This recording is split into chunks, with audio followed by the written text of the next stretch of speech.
Let's see here. Oh.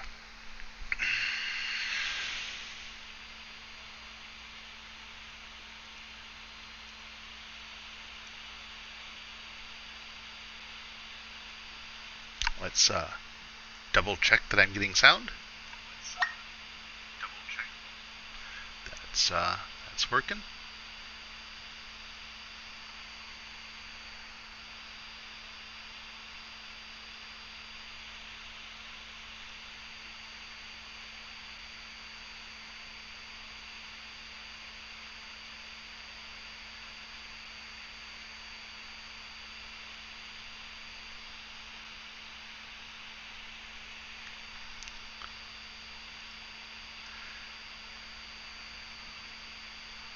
Starting up other stuff.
Let's see.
All right. Last time I was working on this and encountered the obnoxious limitations of my whole system involving virtual functions. So there's two ways to go about this. And yeah, one of them's better than the others. In this case, but it's not always going to be the case. Basically, I should stop using virtual functions at all here, and switch it all to using a variant and std visit instead. That's what I should do. And that's because the parser is reasonably tightly coupled within itself. I don't need dynamic extensive, or I don't need other people to be able to extend my parser without my intervention. I don't need other people to be able to abstract or to extend my abstract syntax tree to include other kinds of nodes without my intervention. And yeah, so for these reasons, actually making this use variant and a static visitor is a preferable situation.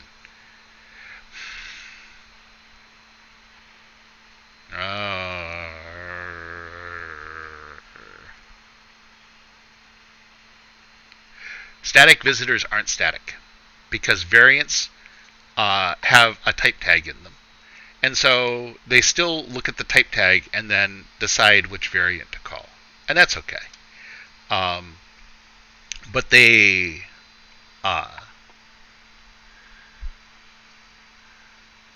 so they're not that much more efficient than if I switched it to double dispatch virtual visitors, which is the other choice that I would have. And double dispatch virtual visitors are a little slower, and they're also more cumbersome. Like everything that's being the visitor has to know about everything that it's going to visit, which means that the tree is extended. Existing visitors won't be able to visit the new node types. They'll have to treat them as some other generic node type, stuff like that. But that means the hierarchy, the type. I could add new node types.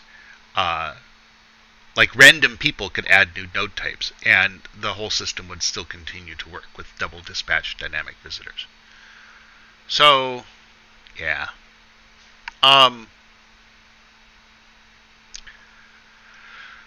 But I'm not going to do that. I'm going to do a static visitors and use a variant. So one obnoxious result of this, though, is that parser.hpp right now just contains this nice interface class.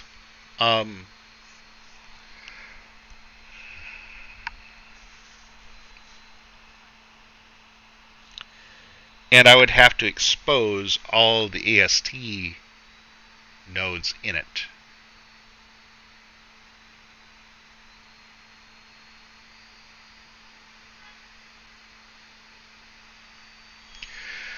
Do I have to, though?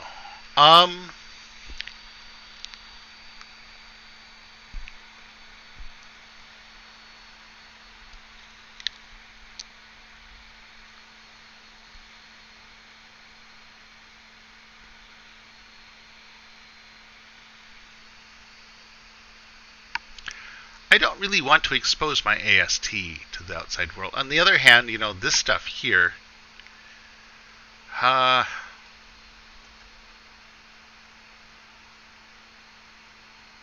yeah, we'll expose the AST to the outside world.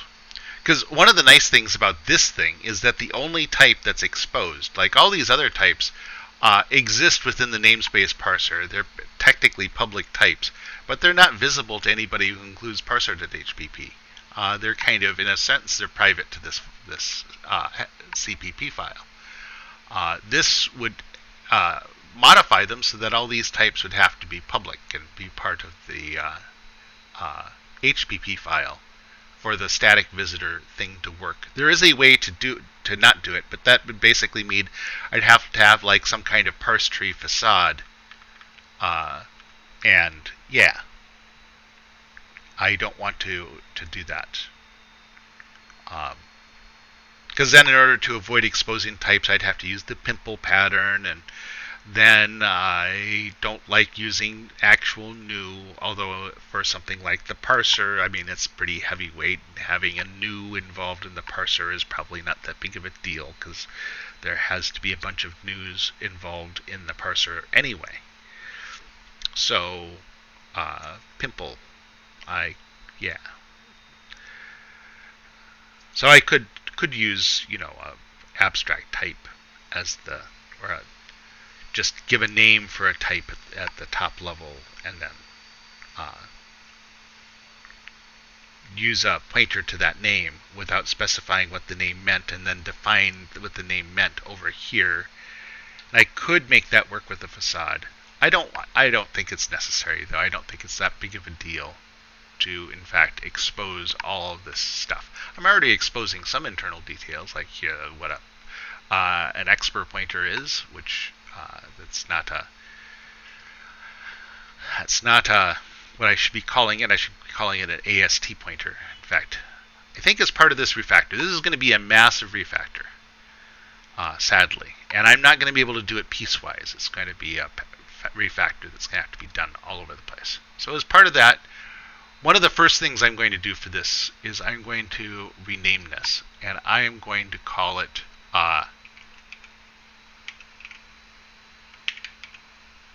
AST pointer.t. So it's a pointer to an abstract syntax tree.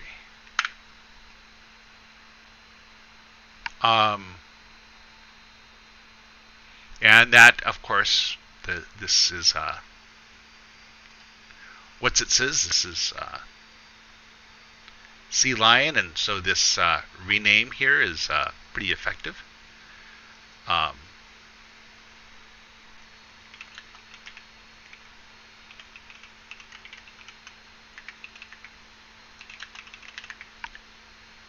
See, it went through and renamed a whole big bunch of stuff for me.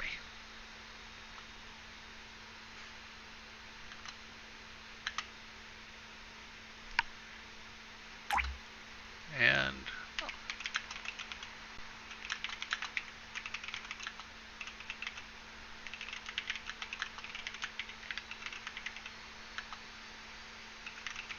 for a larger refactor.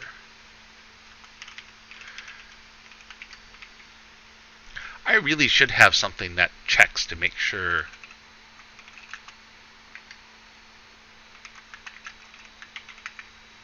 Yep. Okay.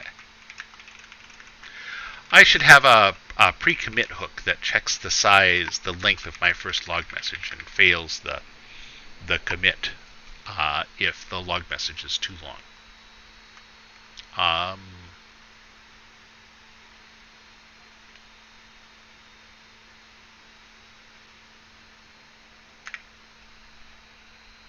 So there's that. I wanted to do that because that's not technically really part of the rest of the refactor.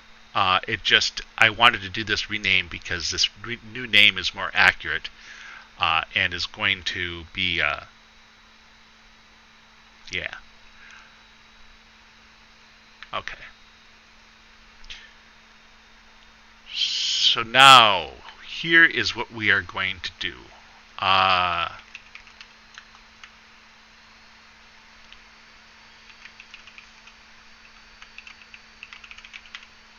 Right.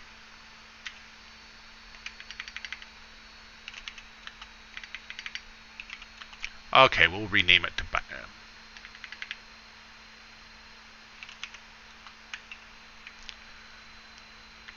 and it's not going to look like here.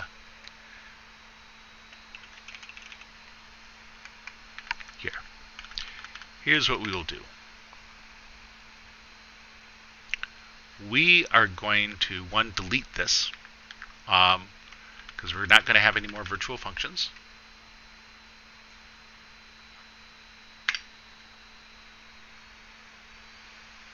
And then we're going to have to redo all of these to no longer have virtual functions. And also, we're going to lift them out and put them in here.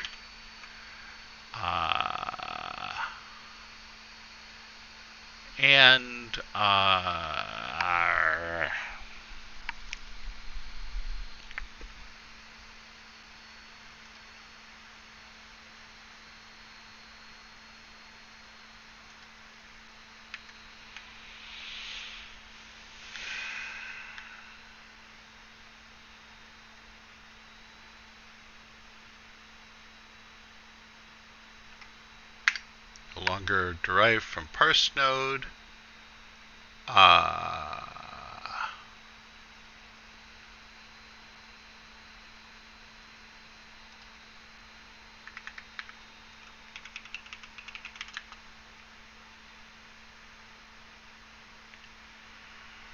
And the type name that we're going to use is no longer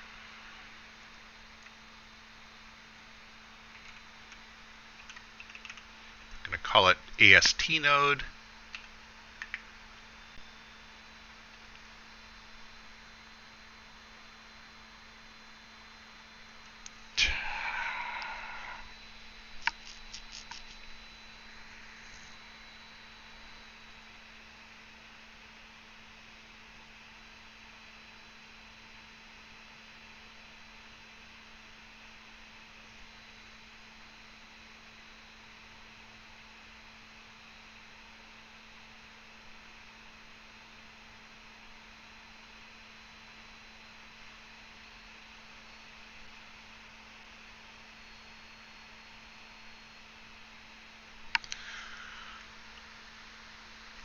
I'm going to have to say class here, AST node, and I don't like doing that, but that is what I'm going to have to do. And we'll have to say here,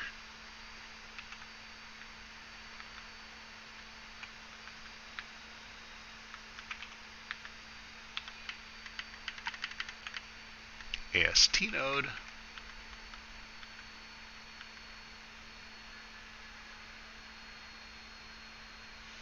Op type, decal type, tokens operator value.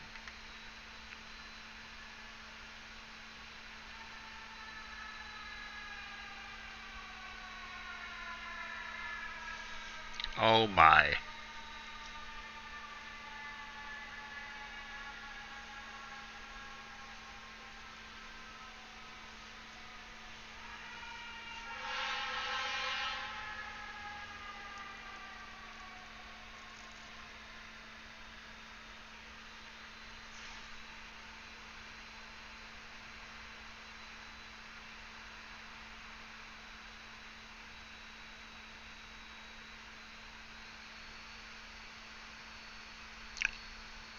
But AST pointer, why does it need to know what an AST node is? That's the whole point of AST pointer, right?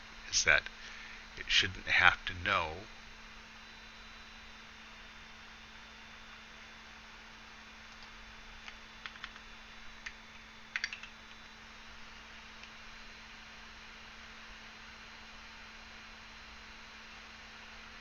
okay.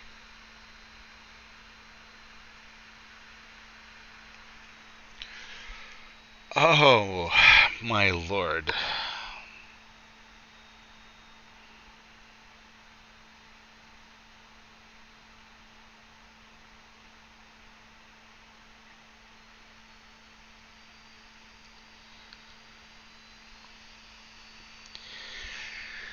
This is terrible. I'm going to have to implement all of these because, okay, the reason why it's complaining will undo until we get it back to where it was complaining. This, okay, this move might result in a destructor being called, the AST node destructor, which means that it has to know what an AST node is in order to call its destructor.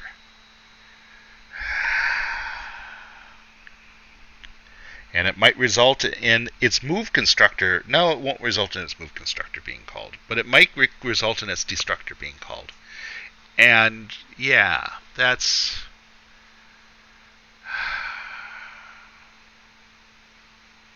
annoying. Honestly, it shouldn't result in its destructor being called because moving here just should move the pointer, and then this is uninitialized, and so it doesn't need to be destroyed. So there's no way that this should be able to result in the destructor being called. But I can easily see the template code being written such that maybe it does call the destructor in some outside circumstance or something. Or maybe there's some other way. It depends on the exact details of what AST node looks like. Which is annoying. It shouldn't be written that way. I think that if unique pointer is written that way, it's, yeah. But there we go. So what I have to do here is I have to do this. Then I'll have to implement it later. Because AST node, in order to decide what an AST node is, it's a variant type. And it's going to be a variant type that is a variant of all the different possible parse node things that could exist.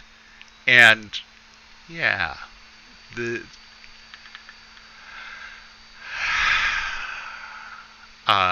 that means all the parse node things that could exist have to be defined. And so, in other words, in order for AST node to be a complete type, this has to be a complete type. And a bunch of other types have to be complete types already. And so, in order for this thing to have an implementation, it has to have a complete type. The AST node has to have a complete type. And so the implementation has to occur after all the types are declared. It's kind of annoying.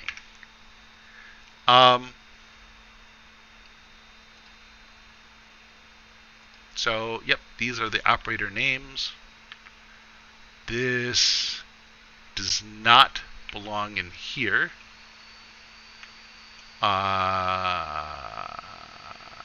Yeah.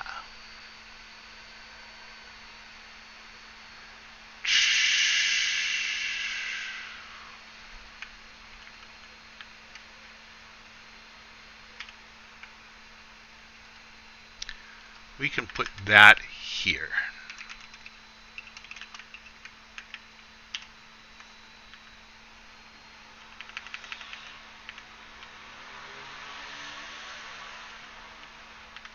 There. And anonymous namespace inside the CPP file. I think that's the right place to put it. Maybe we'll put it someplace else. I just wanted to save this someplace and also have this be what it should be. I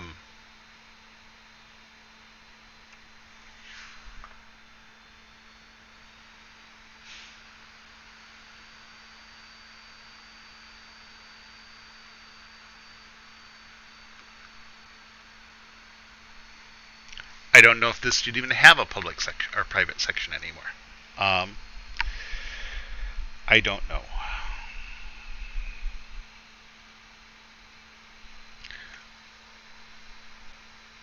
We will leave it with a private section, and then when we get to a place where maybe that's not what we want, we will fix it.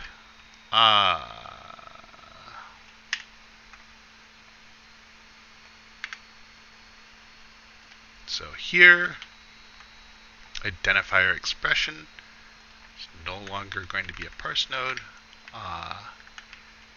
and it's going to be just identifier.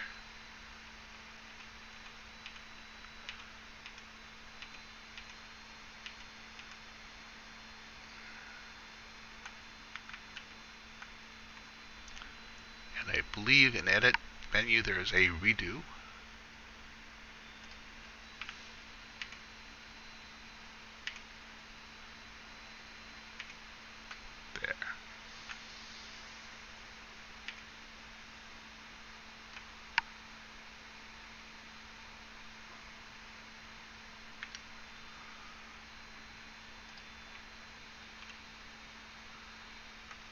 Here, I guess the undo redo, it makes sense. The undo redo is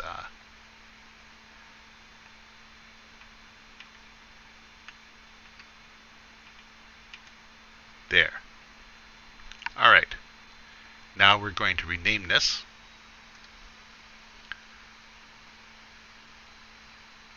But we still can, and we're going to call it just identifier. There. Then we're going to cut it. I wanted to leave it where it was just to give the maximum chance that this thing is going to, that things will work out well when I do this. Why did I feel that this would cause the maximum chances that this would work out well? I want all the places that reference it to be called identifier. If it's back in its original place, I think that C-line is more likely to actually catch all the places that reference that name and rename them than if I moved it and then tried to do it. So that's what I'm doing here. And here, I in fact can have this be right here and be part like inline right here because yeah, the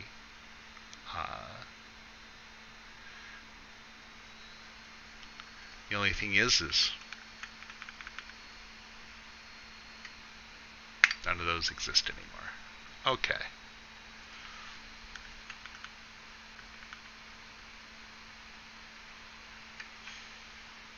And that's what's going to go here, here. These won't exist anymore.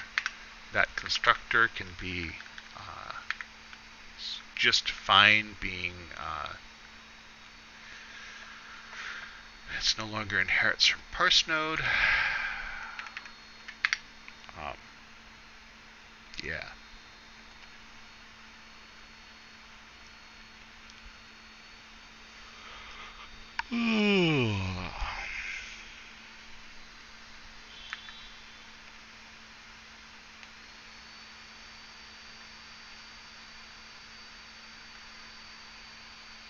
And then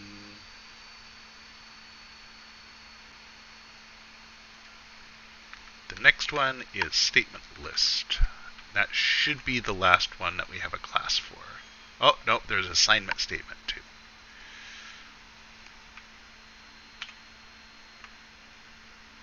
No more a statement list, going to be a parse node.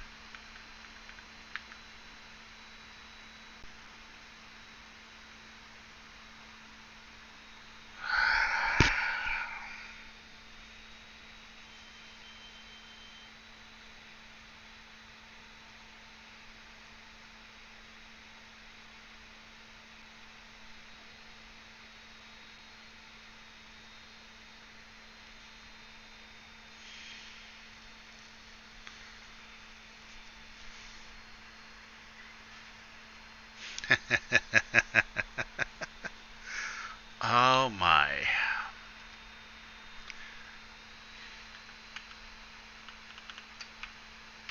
These are all going to have to go up before the node definitions.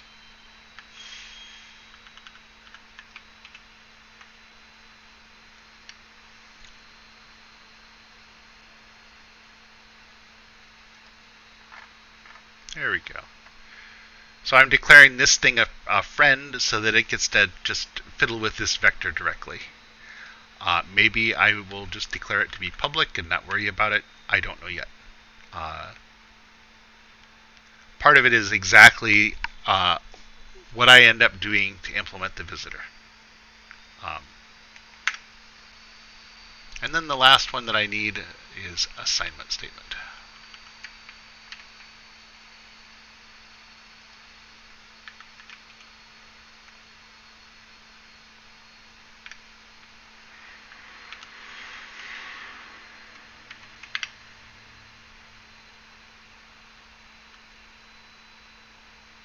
Why does it not like this? Again, it has to move the expression because there's an expression which is another AST pointer, and so again I have to. So 1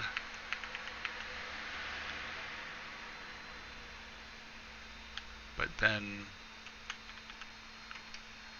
except I might have to do it again because I made it inline.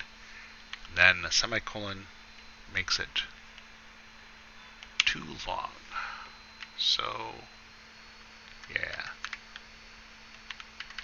we'll just do that.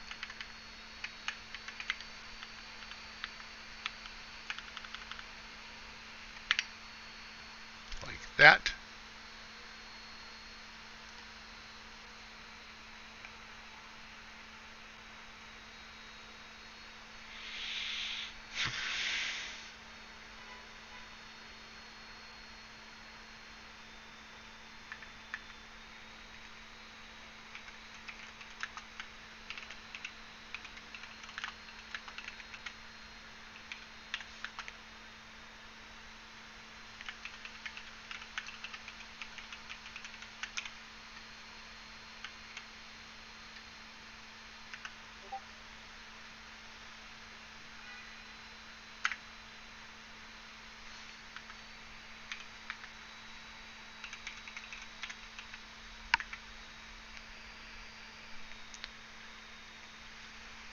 Now, there's a feature that was added in C++ 20 or 23.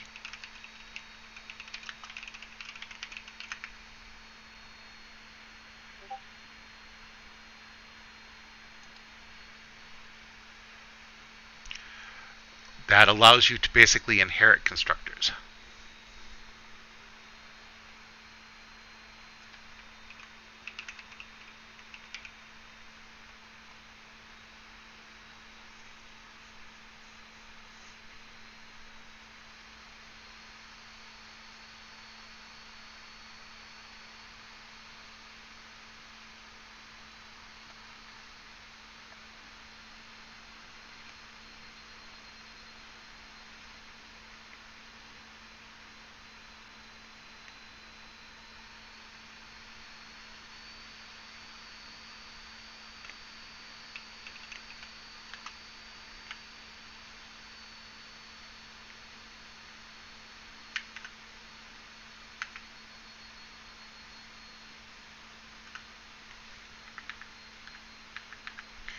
And no virtualness at all here. So this should allow me to treat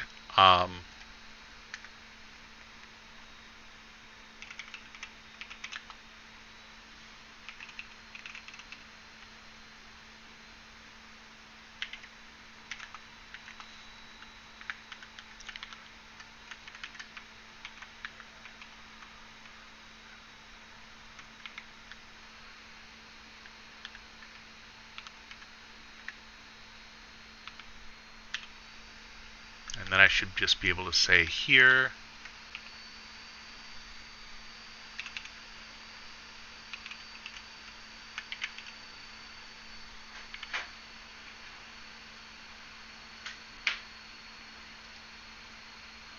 oh yes, sorry,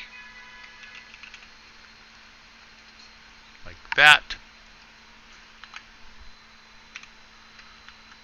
and then I should just be able to say there. So now AST node should be a stand-in for the all nodes T in almost all cases. Like I should just be able to use it the same way I would use all nodes T. Yeah. And we'll put these two down here. At some point, maybe if it gets to be enough, I'll just do one per line or something. I don't know. For cleanliness purposes. Okay. Now I can implement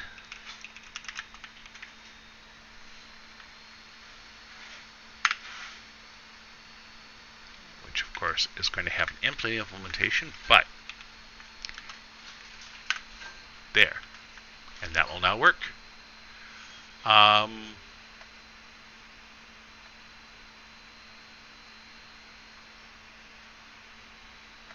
It's very amusing. Oh, because the vector doesn't actually, the constructor doesn't allocate anything. That's why that would work.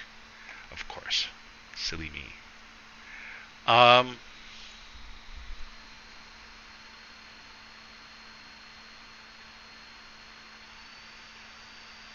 So the two that I needed to was to forward declare was an assignment.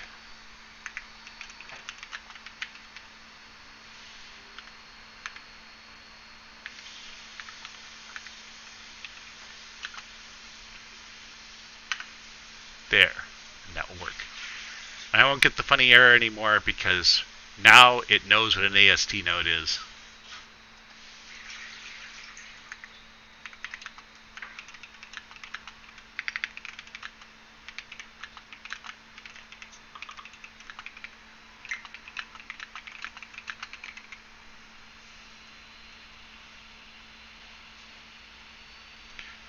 Up. My day job is asking me questions.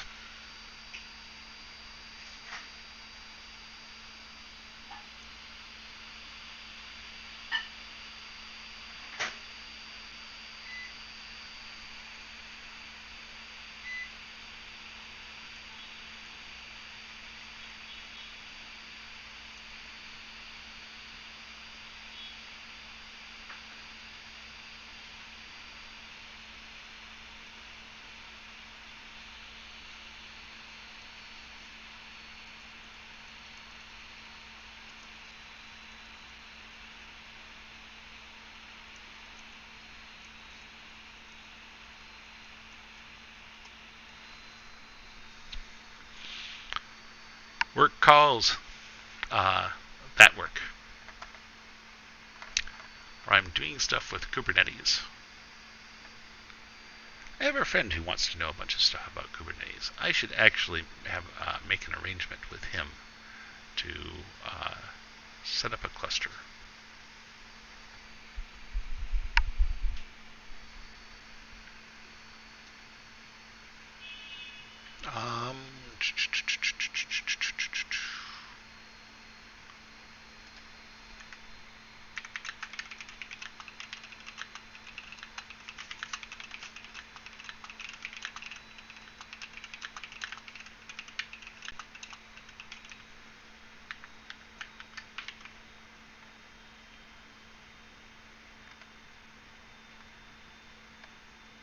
All right.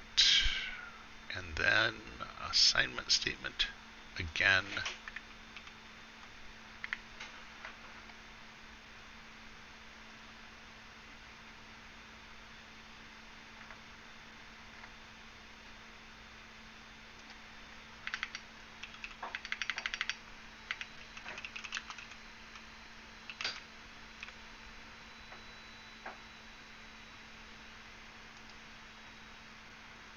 Okay.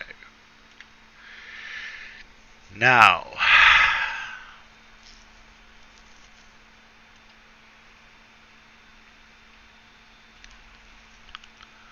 one of the things I could do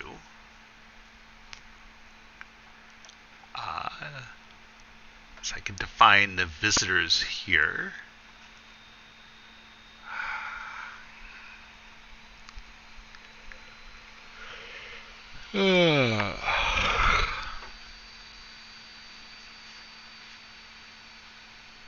Define the visitors here.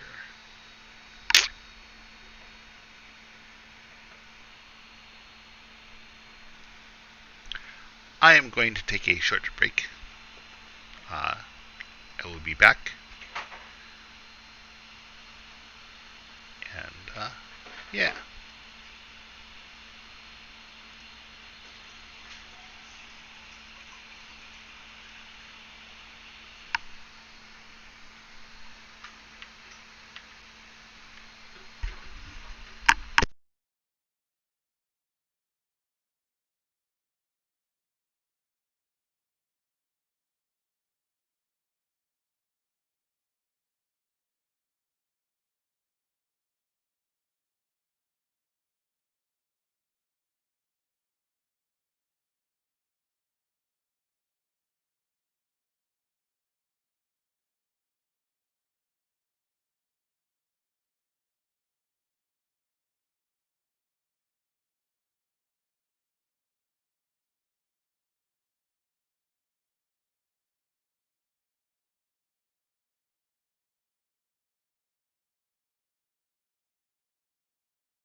No, wrong.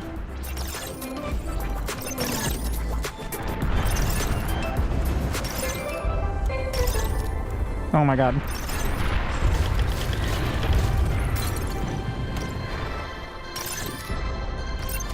CTRE unit is ready.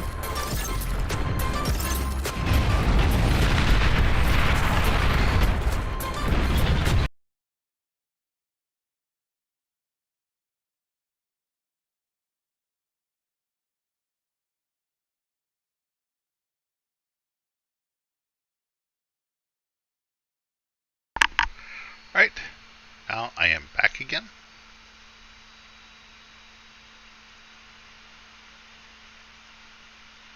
And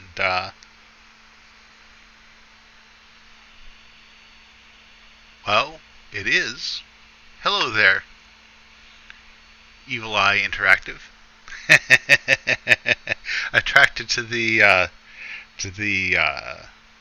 Mandelbrot set in the background, huh? Yes, I do. I do like that. That's my AFK picture. I should put some words on it to say that I'm AFK, although putting some words on it would just ruin the picture.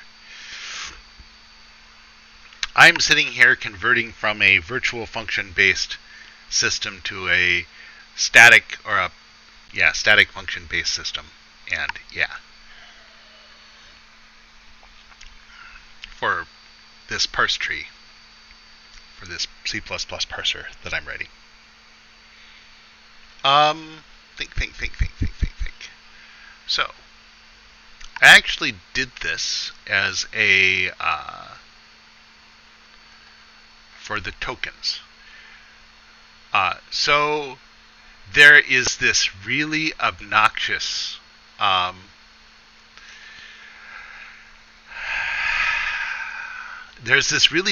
technique that is too clever for words for doing visitors. So when you do a visitors using static visitors, oh well.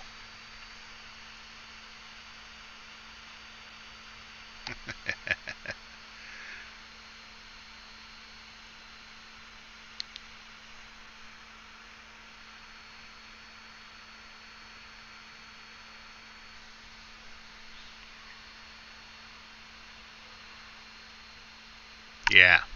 Anyway, they left. But oh.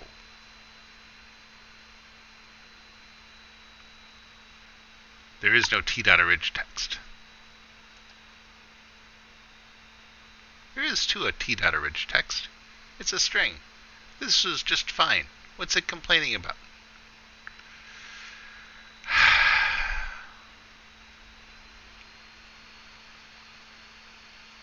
This is just fine. Anyway. Rich text. This is a really obnoxious technique for doing visitor overloads. Basically, it has a big bunch of lambda functions. Because what the standard visit wants is it wants something that's a function-like object that just takes the thing being visited as the argument, or reference to the thing being visited as the argument. And so this just puts in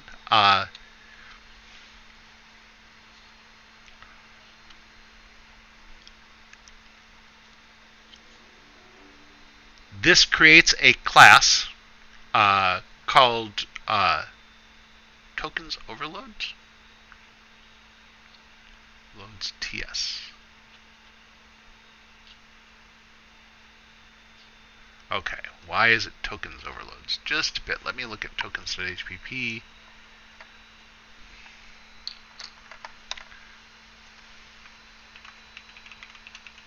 Yes, there. So this basically says we have a class called overloads, a struct, and it has some arbitrary number of base classes. And it's just going to use the function call operator from all of its base classes. And so then in here, we're saying for no, not in here. In here, one, we're just allowing we're giving using the name overloads here so that we can use overloads instead of token overloads. That's all this is. But then we're actually using it. And we're just initializing it with all of the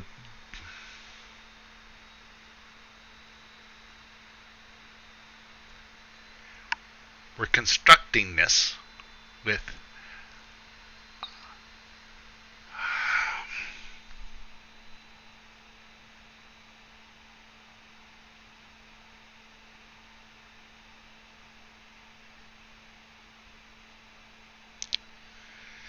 so why this particular bit works, I am not completely sure. So this is calling the overloads constructor, the constructor for this, right? And it's calling it, giving it all these different lambdas as arguments. And so it's assuming, okay, I have to have a constructor that initializes all these different lambdas. Or that takes all these different lambdas as arguments and initializes something. I can inherit from an arbitrary number of things. Each of these lambdas has its own individual unique type. That's an anonymous type, but it's also unique. And so I'm basically being called with a list of unique types. I could just inherit from all of those types and then call each of their constructors and so that's what it does. And it's ridiculously clever. These are all basically arguments to the constructor. And this is creating an object that has all of these things that are arguments to the constructor, and it's, yeah. Then automatically expands this template and not this template, and with the TS's are all the lambda types that are being passed in. It's kind of annoying. Oh well.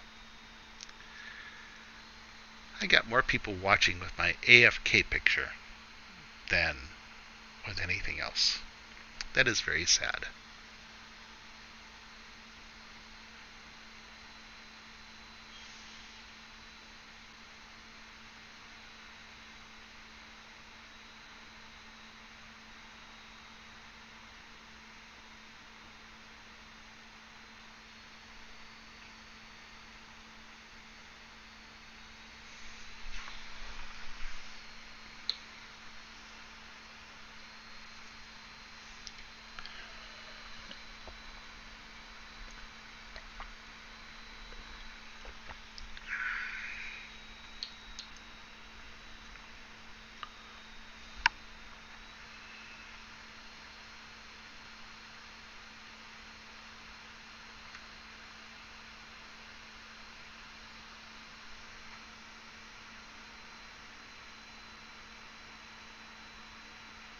Yeah, I am feeling kind of depressed right now.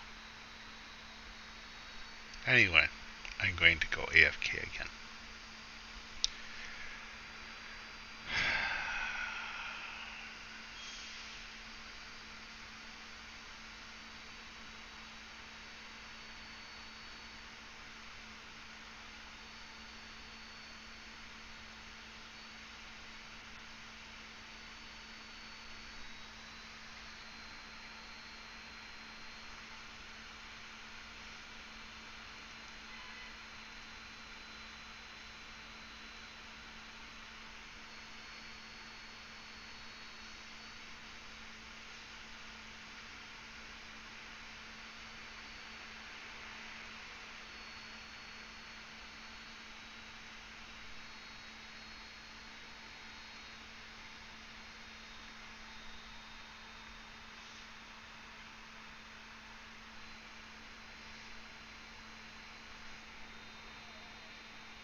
After a bit of AFK again, we're back.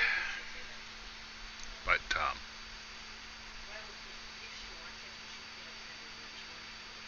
yeah. So what are we doing here? We want a visitor.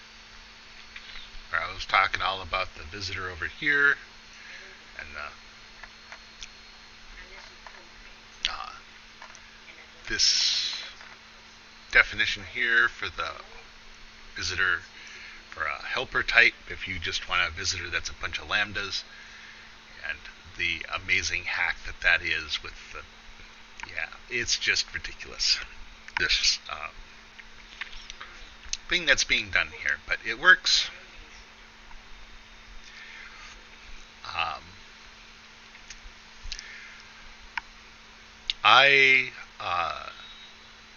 And the nice thing about this visitor then is that this visitor doesn't have to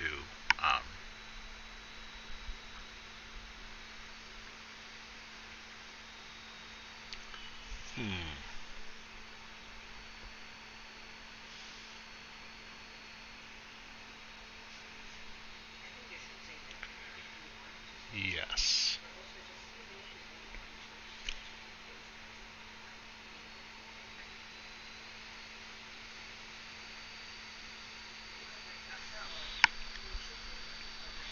So, given that about how this visitor works, let's look here and figure out what to do here with this.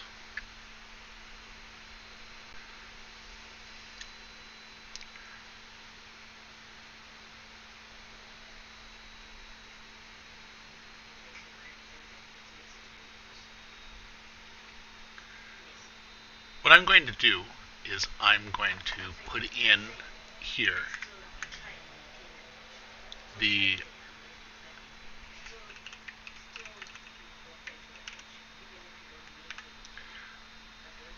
put in these evaluate functions in here, and then in this implement them using the visitor pattern.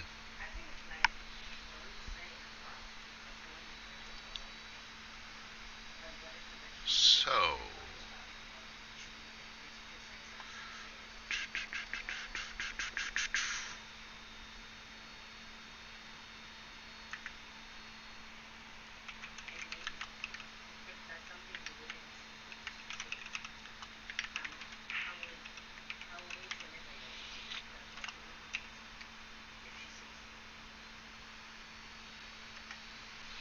I'll make it a struct because the simple evaluator will not. Actually, the simple evaluator will have one thing that it has, and will.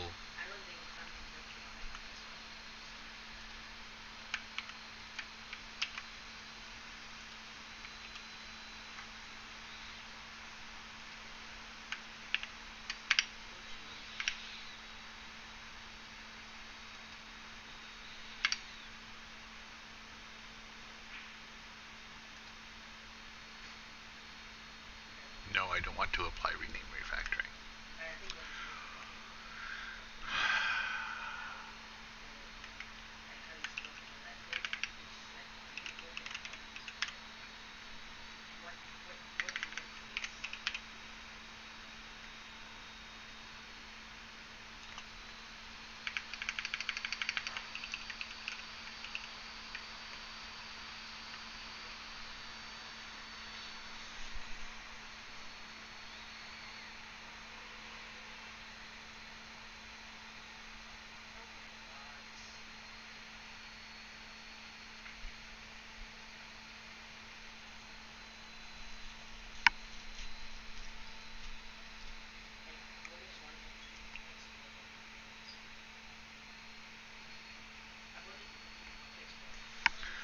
Okay, in here, in Lexer test, void. Okay, so it has to be void. This visitor function here. So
This is ugly.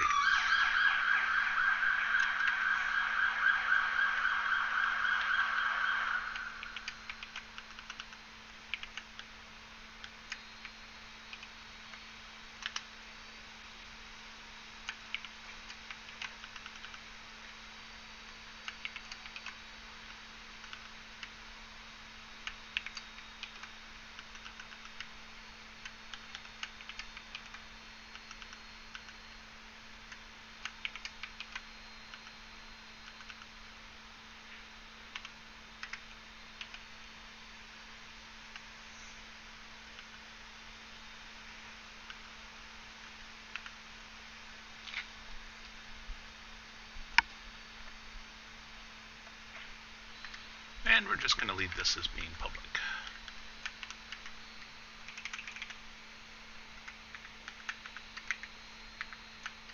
And since we'll just put it back up here, like that. All right. So there we've absorbed this evaluate. And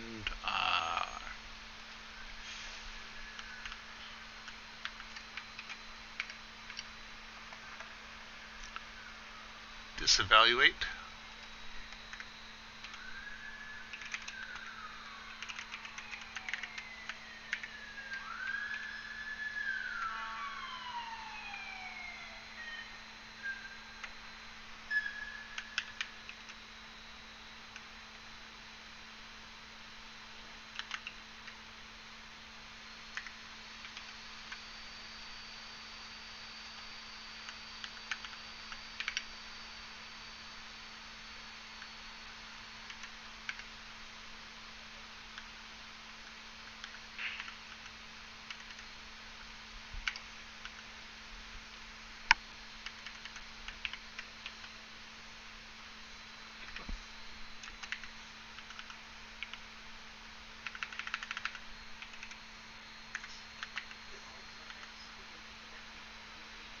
There. That's that evaluate done.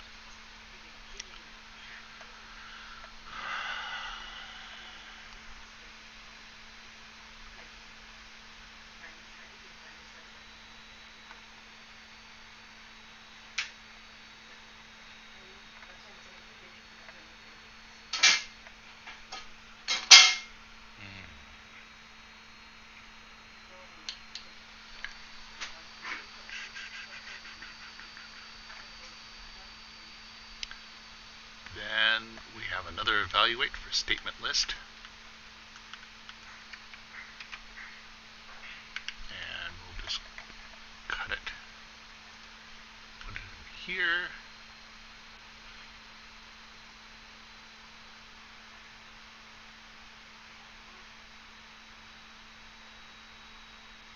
Oh.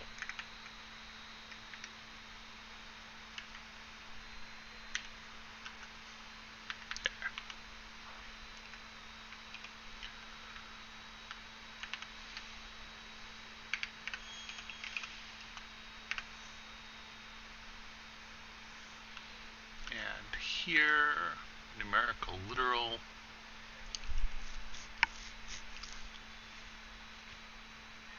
Oh, no, this isn't numerical literal. This is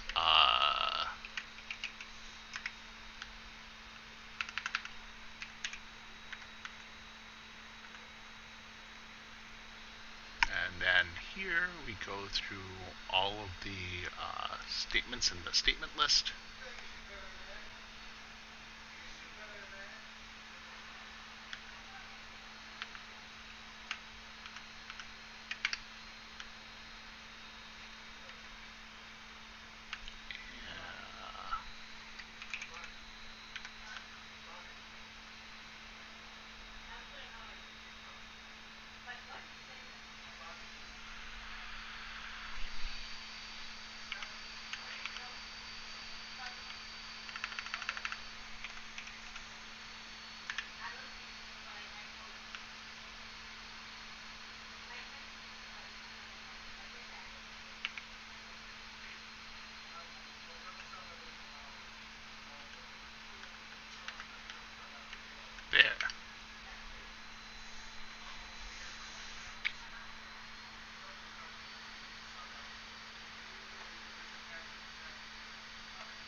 we're going to do assignment statement evaluate.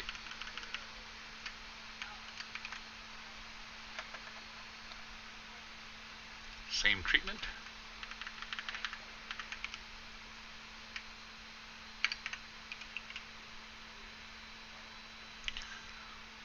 Why do you wish to continue to do?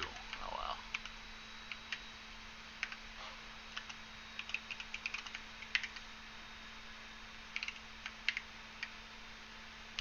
Luckily, as is not a keyword.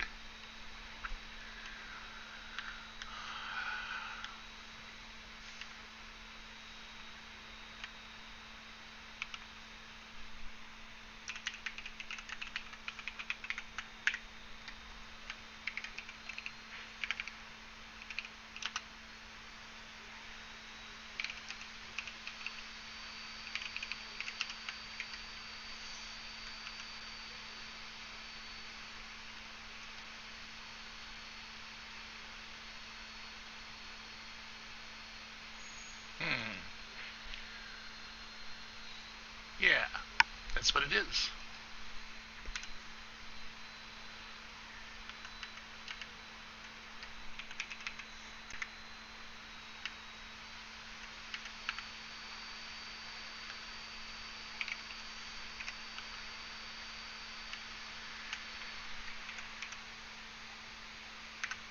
There.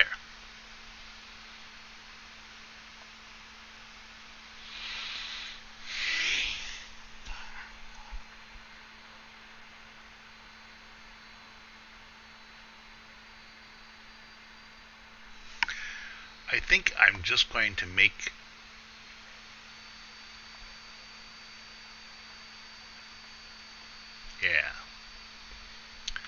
going to make all the things public. I think that's just the way it needs to be done. So now we've got the next evaluate that we have.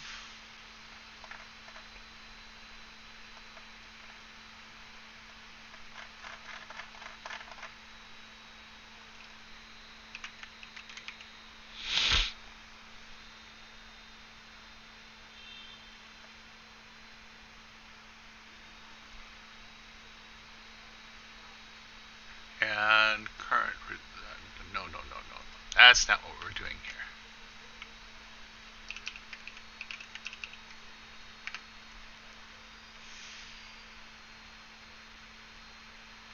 It's not star statement. Oh, it isn't? No, it's star statement, yes. Yep.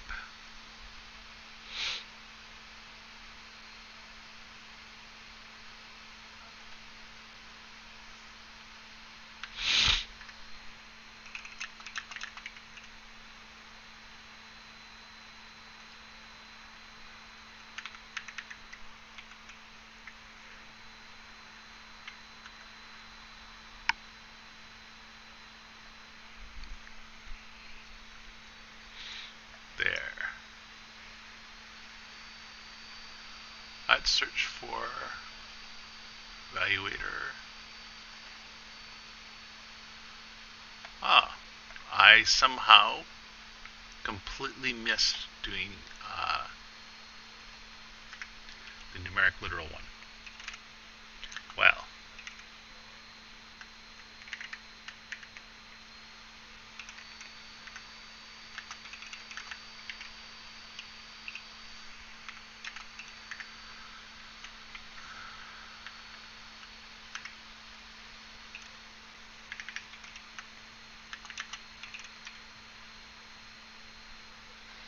And then numeric literal has value inside it.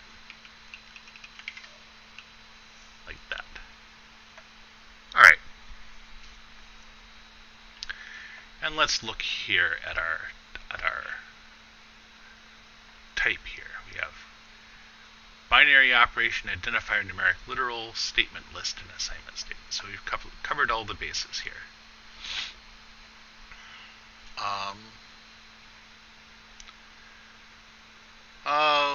Let's take away the private sections.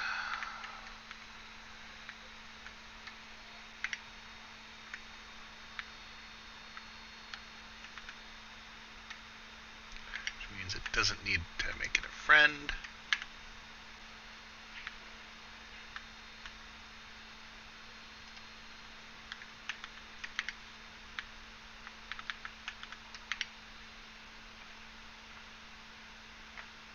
All right.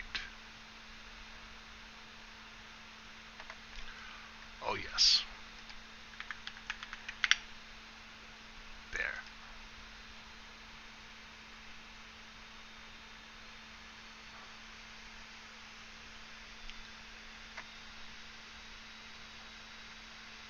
Yeah, there's a...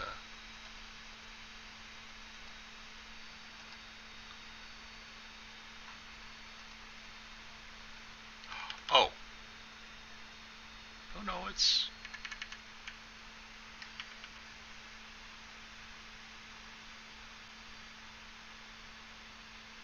This should be correct. I don't know why you're complaining about this when you didn't complain about any of the others. Oh, that's why. Much better. And this is id.name.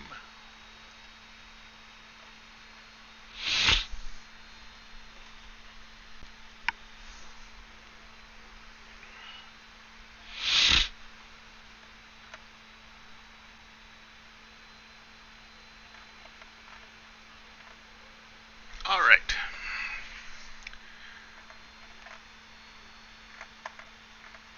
And then we will have a... isn't that where you want the end, the namespace parser anyway? Well,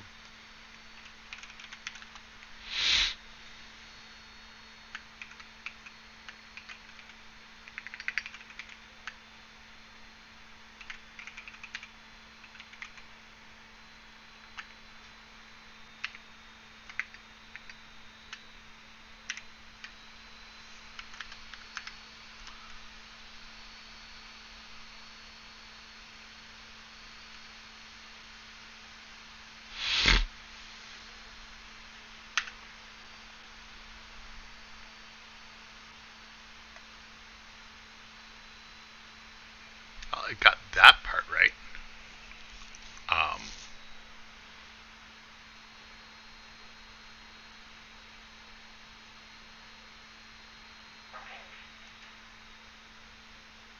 Actually, what we want here is we want...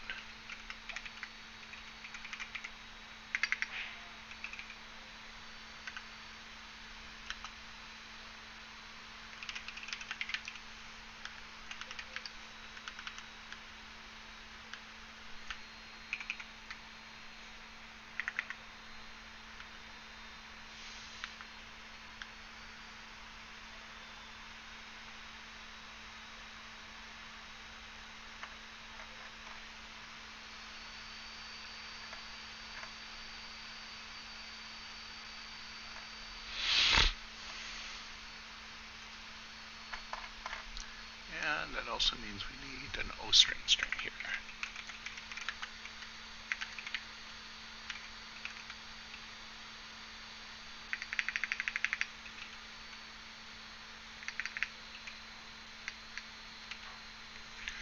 There we go.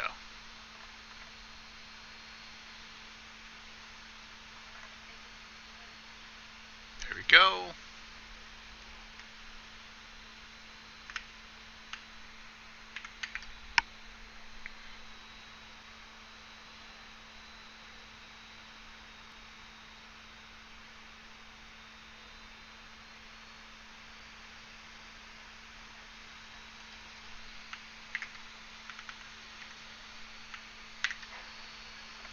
Actually, let's look here.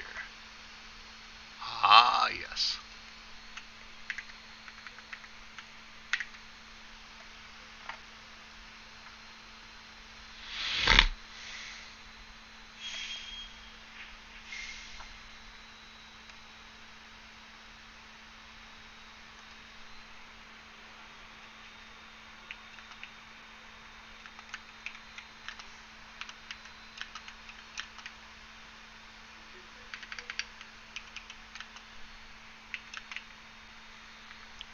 and then this is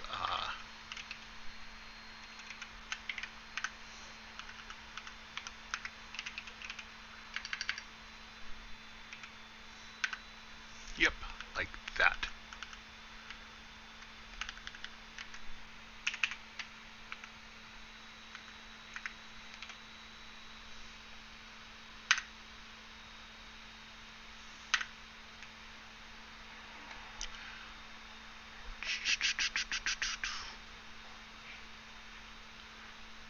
So binary operation.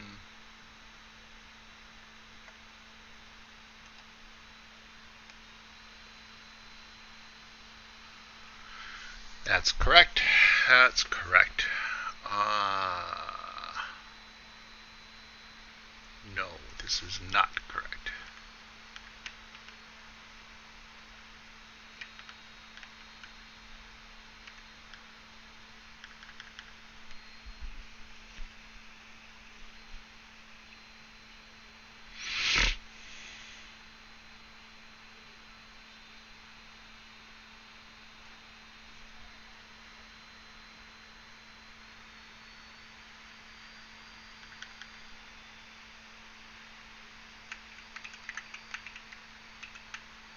There.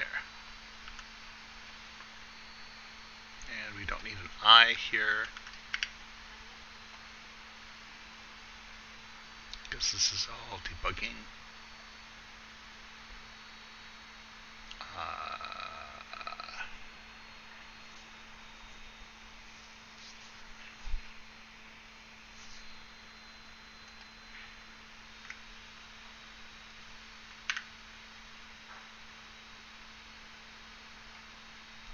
Yep, that's exactly how that works. All right then.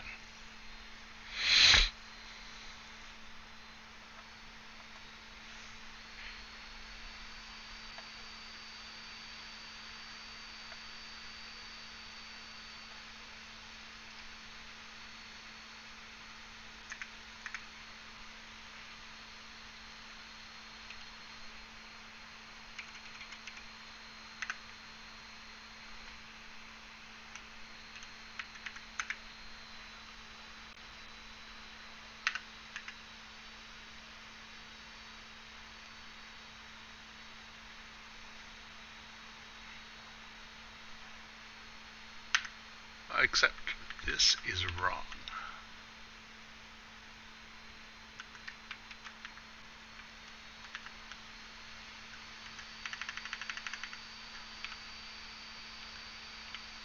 And then this would be op left.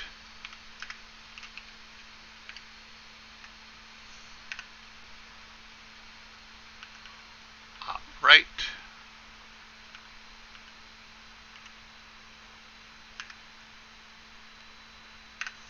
That's still that.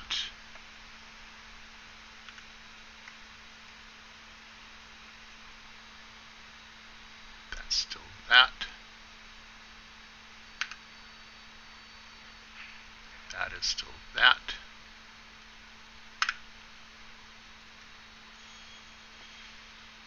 Yep. Yep. And then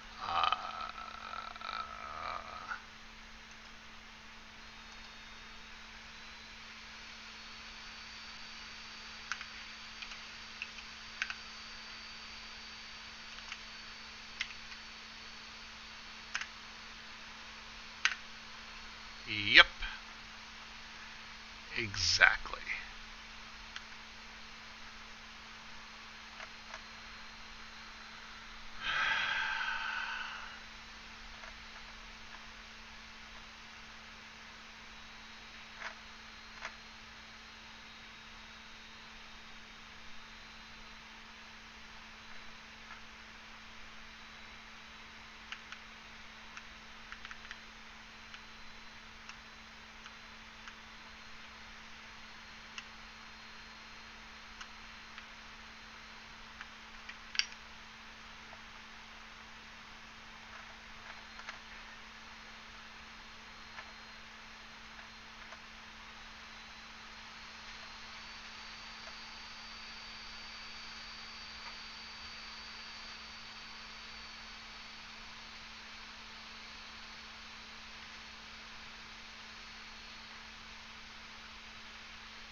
sure why it doesn't like these anymore, but we'll see about fixing that at some point.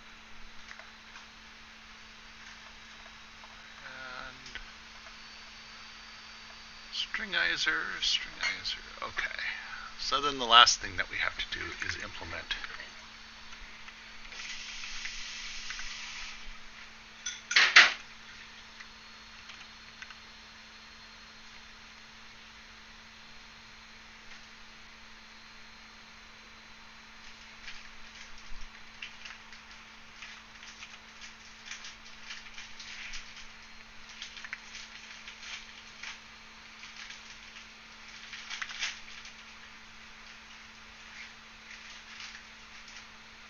Yep, that is exactly how it should be implemented, except like this.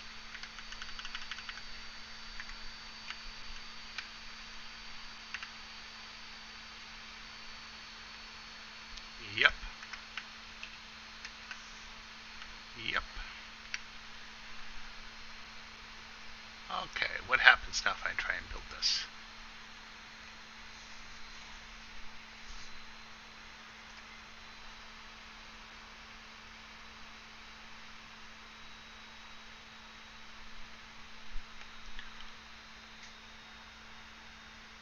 Aha! Oh my.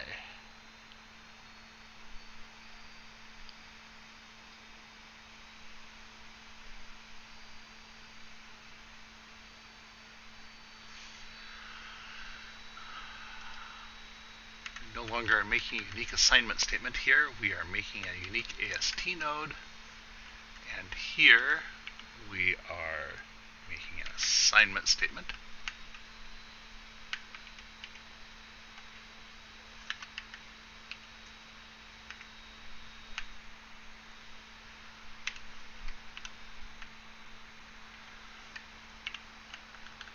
Like that. All right. We'll get more build errors like that.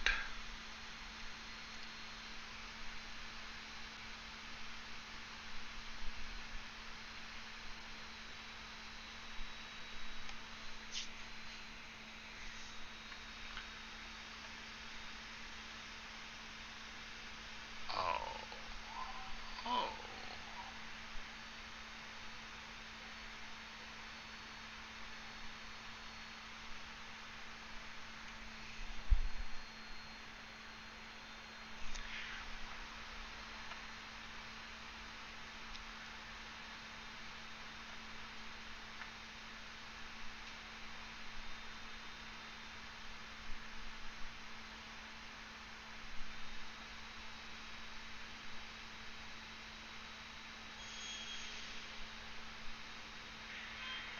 So what do I do? Statements in place back. Where's statements declared? Ah.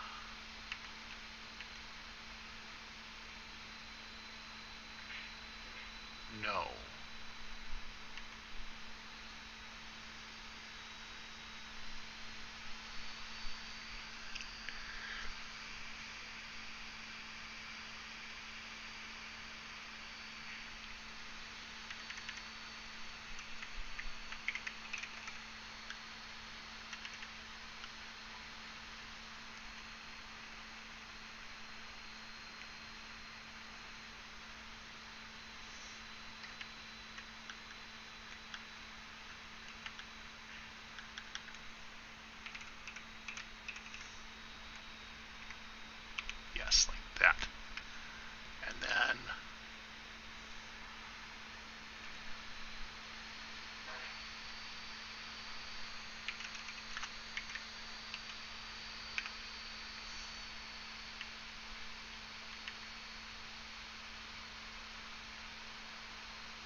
then when we return,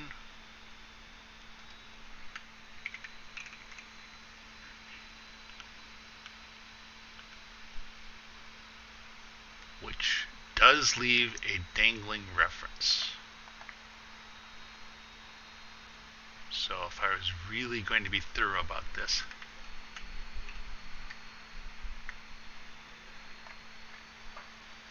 I would do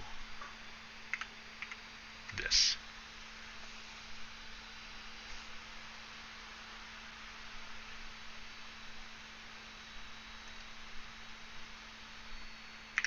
And here we want statements, dot statements.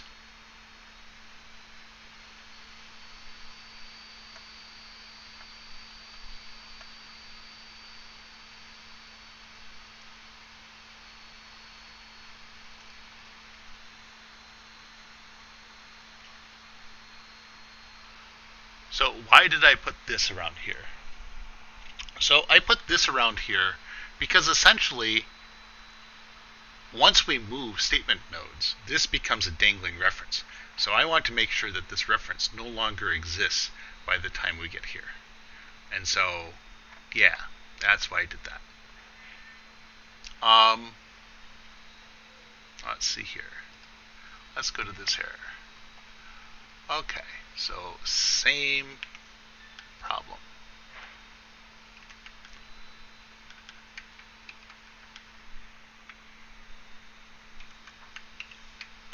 Like this. Right?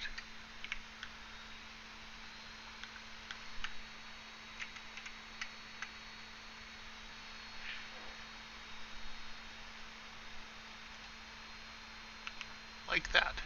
There we go. And this is now at column 119.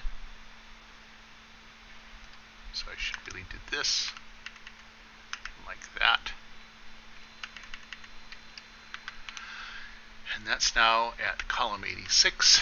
So honestly, I should do this as well.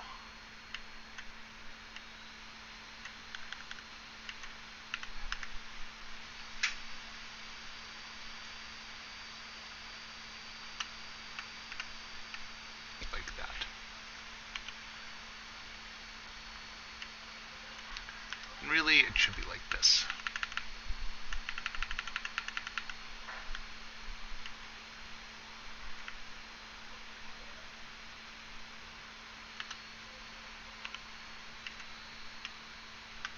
And this is now at column 72. Light thing down there. And there we go.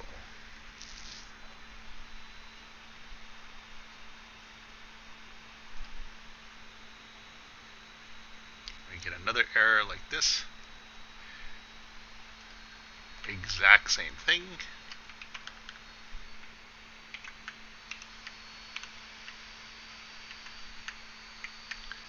And this should be AST node. And that's just great. Now that's at column 15.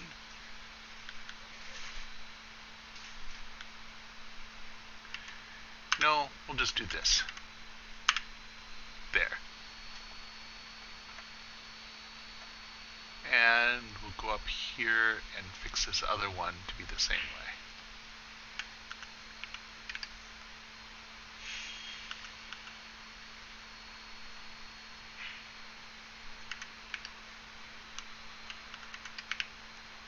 There we go.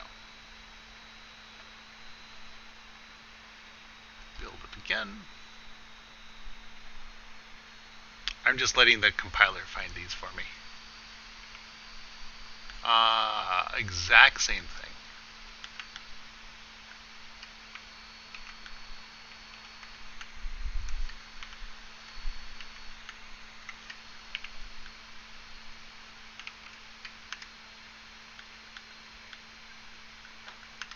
That.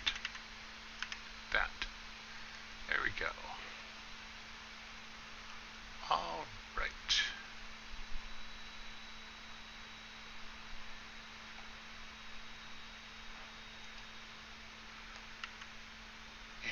here.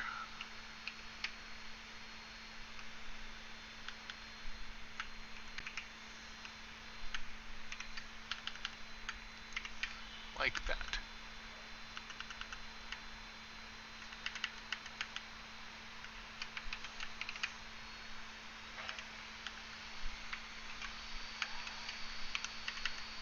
Like so. Same thing here. All right, can we build it now?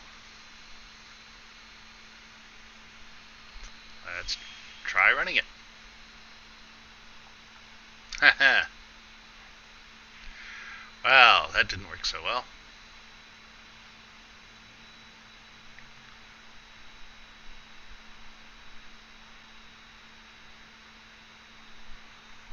Oh ho!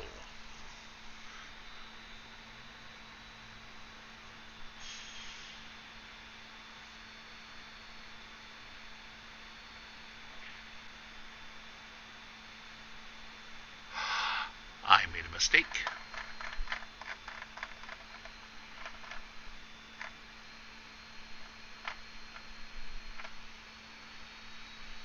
And yes, I indeed made a mistake.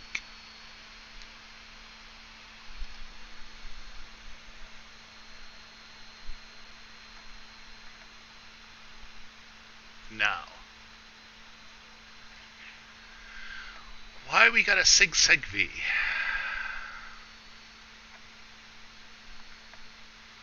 What? Oh. No.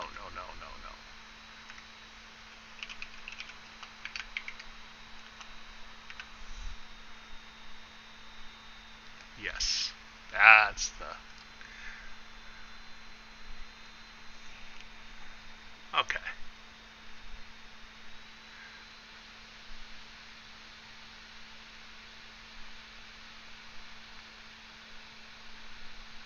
I'm not quite sure what's different about these two strings.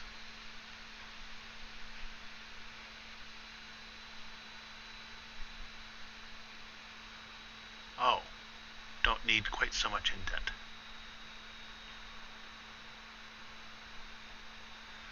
In fact, 2 less indent.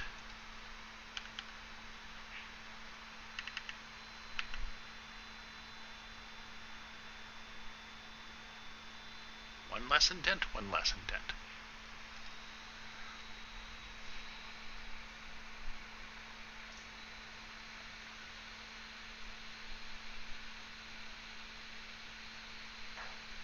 Oh.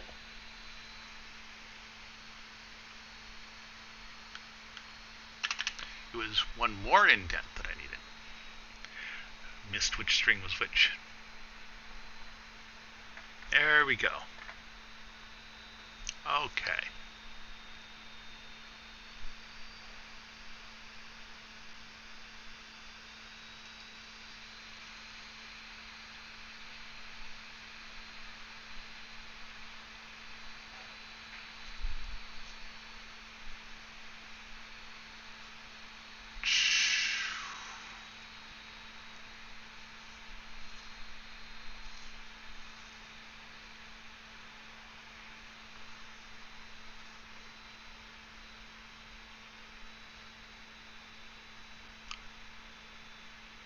We got a seg V here, and I don't know why we got a seg V. So let's run it in the debugger and find out.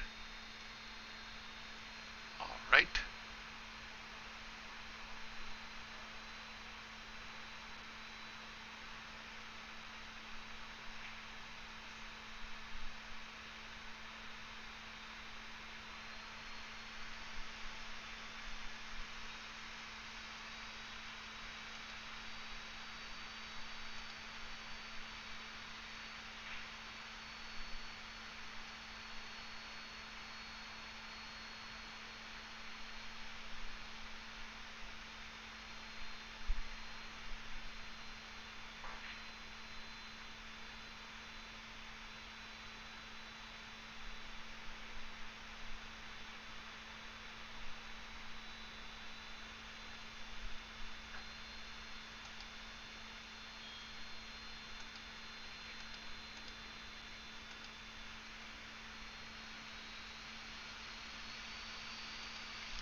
was using short circuit before, and there.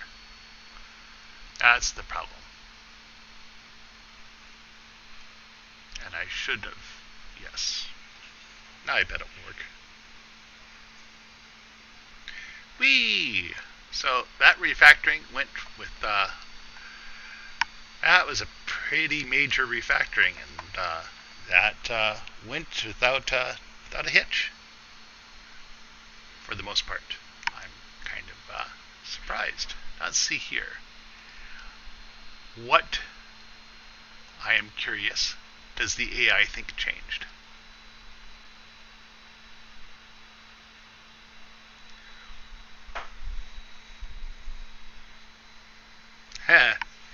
That's a dumb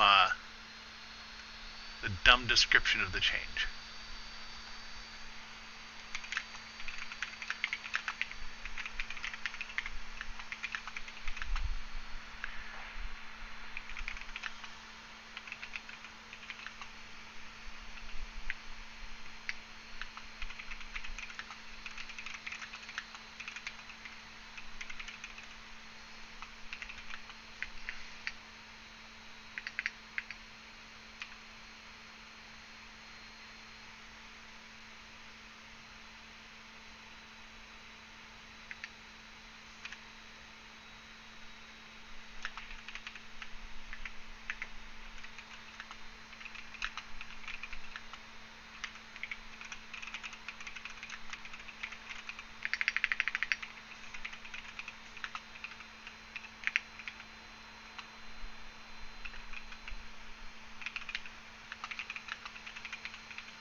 Alright.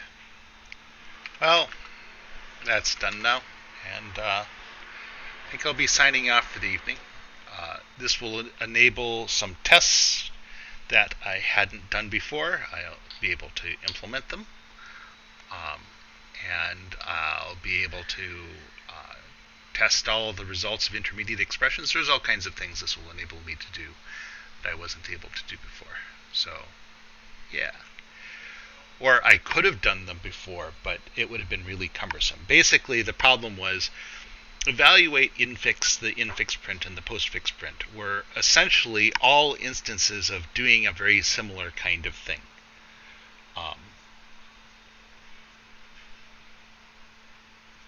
And honestly,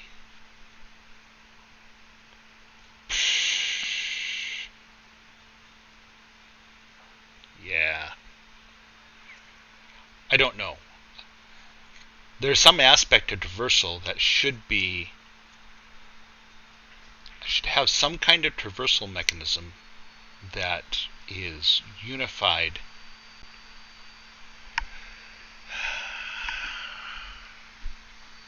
So that I don't always have to be for binary operation. No, I could do the left one and the right one, and for some of the other ones, that some of the internal mechanics of how traversal works should be, yeah, should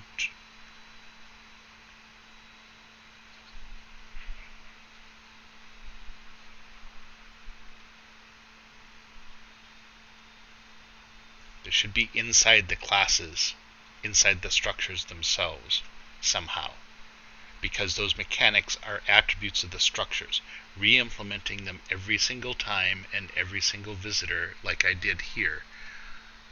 Notice how up here in the simple evaluator, like all this stuff, for example, that's whether it's part of the evaluator or not, that's a question. But this part of it here, like this, knowing about the visiting the left side and visiting the right side, yeah, that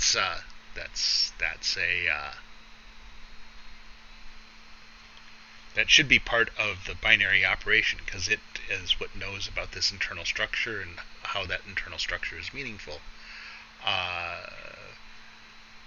The statement list is the same way. The statement list should know about its own internal structure, and because I repeat this for loop, I repeat this structure with visit the left one, then the right one, visit the left one, then the right one, and then here in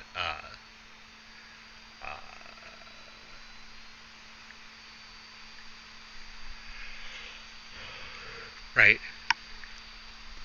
visit all the, go through all the statements, visit each one of those, like that structure is repeated over and over again. There should be a way to abstract that out.